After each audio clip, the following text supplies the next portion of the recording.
go. Lauren, you got 45 seconds. All right, raise a hand in the room. How many of you have had your groceries delivered to your front doorstep recently? All right, how many of you also stayed home from the theater and streamed a movie from the comfort of your own home? Today, there are affordable options that allow people to consume products and services from the comforts of their own home. So the problem is, how do companies with brick and mortar locations motivate people to get off the couch and into their stores? They do it by advertising the value to their consumers through top-down local media. They utilize an integrated top-down local media approach that helps drive brand awareness and consideration, and that's what keeps people Googling your business and the phone's ringing. All right, Jamie, you got 45 seconds. So when I think about local, I think about small to medium-sized business, and I think about businesses that are making somewhere in the range of maybe $500,000 to a few $1 million a year in revenue. And when I think about the average marketing and advertising budgets of such business, I think that they're pretty small.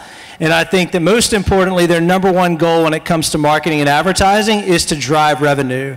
And the best way to drive revenue is to start at the bottom of the marketing funnel, spend money in places that are going to drive more immediate leads that will lead to more immediate customers, which of course means more immediate revenue.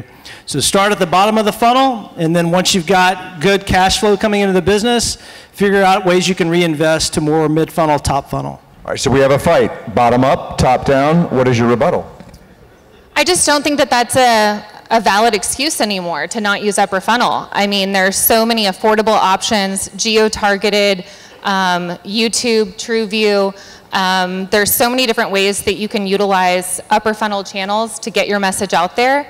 And when you only focus on lower funnel, you're just going to get into a pricing game against your competitors because, again, you're not talking about your value to the consumer.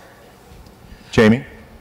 Yeah, so I think that you can talk about your value to the consumer through lower funnel. It's a little bit differently. Maybe if you're thinking about lower funnel being search, it's through more text-based advertising or words to communicate your value.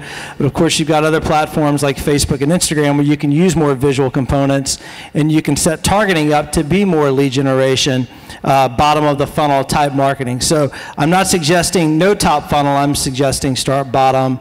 Make the most of what you're generating in revenue from the bottom and then move further up the funnel. Okay, the first question is going to come from Rebecca, who of course has 1 or 2 stores of her own. Yes, hi. Hi. So I've got several folks from the national marketing team at Smoothie King in the room, shout out. And unfortunately we don't have any of the field marketing team here to represent, but I think they would even admit that the tension between top down and bottom up is real, especially on the brand side. And so for Smoothie King in particular, you know, we started with 1 store in Louisiana in 1973, and we've grown to over 1,100 stores globally. So I'm curious to kind of get your thoughts on how the local store marketing approach should evolve as a brand grows. Who wants it? Sure, Go for I it. can go first. So I have a very long-winded answer to that, unfortunately, but essentially— Your long-winded answer's only got 15 seconds. Okay, so at Moroch, we believe in starting all marketing plans with localization, whether you're doing a national plan or not. We have field marketers that are going to go in, know the DJ personalities, know the papers that you need to buy, and I think even when you're doing national advertising, if you're not doing a localized version of budgeting and spending, then you're going to lose efficiencies there too. Jamie. Yes, in the case of brand, I would say that if your brand has scale, and you mentioned your team, if your brand has a scale of a Smoothie King, you've got a lot of brand and upper funnel on your side already. So it makes a lot of sense to make sure that you're getting the local, more bottom of the funnel lead gen components really dialed in to take advantage of the big investment you've already made in the top of funnel to expand the brand. Who else has a question? I have a question. Yes, ma'am. So in a world where you don't have 1,100 units and you have maybe 44 amazing main event centers that generate an incredible experience and an emotional connection with consumers, but that's details.